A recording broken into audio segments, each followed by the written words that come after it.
Question है analogy का। यहाँ पर क्वेश्चन में तीन संख्याओं का समूह दिया हुआ है। तो हमें सबसे पहले तो ये देखना है कि यहाँ पर जो ये तीन संख्याओं का समूह है, ये तीनों संख्याएं एक दूसरे से किस प्रकार संबंधित है। तो आप देखिए यहाँ पर 13 लिखा हुआ है और उसके बाद 20 लिखा हुआ है।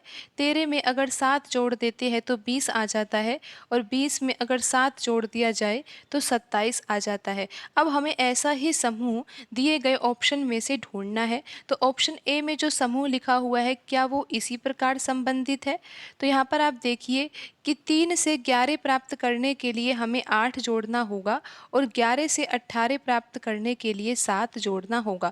तो ये समूह दिए गए जो क्वेश्चन में जो दिया गया समूह है, उस समूह के समान नहीं लिखा हुआ, क्योंकि पैटर्न ही अलग है। यहाँ पर तो 7 ही 7 जोड़ना था, और यहाँ पर 8 जोड़ा गया और यहाँ पर 7 जोड़ा गया है। तो ये समूह जो है क्वेश्चन में दिए गए समूह के समान नहीं है। तो ऑप्शन ए तो यहाँ पर आंसर हो ही नहीं सकता। अब हम ऑप्शन बी की जांच करते हैं। तो ऑप्शन बी में लिखा हुआ समूह है 18, 25 और यहाँ पर लिखा हुआ है 32।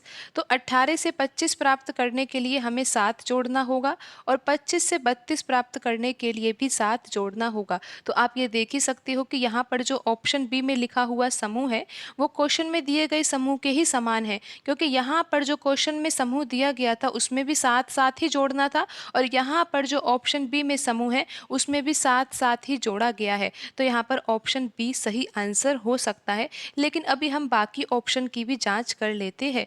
तो यहाँ पर अब हम देखते हैं कि जो ऑप्शन सी है वो किस प्रकार संबंधित है, यानी कि यहाँ पर जो संख्याएं लिखी हुई है, इन तीनों संख्याओं में कैसा संबंध है।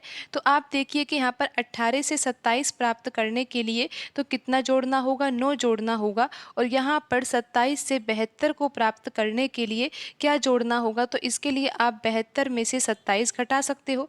तो यहाँ पर आ जाएगा 5 और यहाँ पर आ जाएगा 4। तो यहाँ पर कितना जोड़ना होगा, यहाँ पर 45 जोड़ना होगा। तो ये समूह भी क्वेश्चन में दिए गए समूह के समान नहीं है, क्योंकि यहाँ पर 9 जोड़ना था, यहाँ पर 45 को जोड़ना था, जबकि यहाँ पर तो केवल 7 7 ही जोड़ना था। तो यहाँ पर ऑप्शन सी भी सही नहीं हो सकता। अब हम ऑप्शन डी की भी जांच कर लेते हैं। ऑप्शन डी में आप देख सकते हो 7 है, 14 है और 28 है।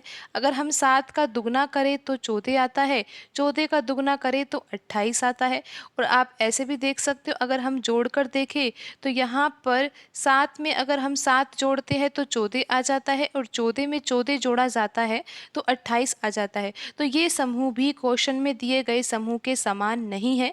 तो यहाँ पर जो आंसर होगा वो कौन सा ऑप्शन होगा, ऑप्शन बी यहाँ पर सही आंसर होगा, क्योंकि ऑप्शन बी में जो संख्याएं लिखी हुई है वो उसी पैटर्न से लिखी हुई है जो क्वेश्चन में दिया गया समूह है, जिस पैटर्न से क्वेश्चन में दिए गए समूह में संख्याएं लिखी हुई है।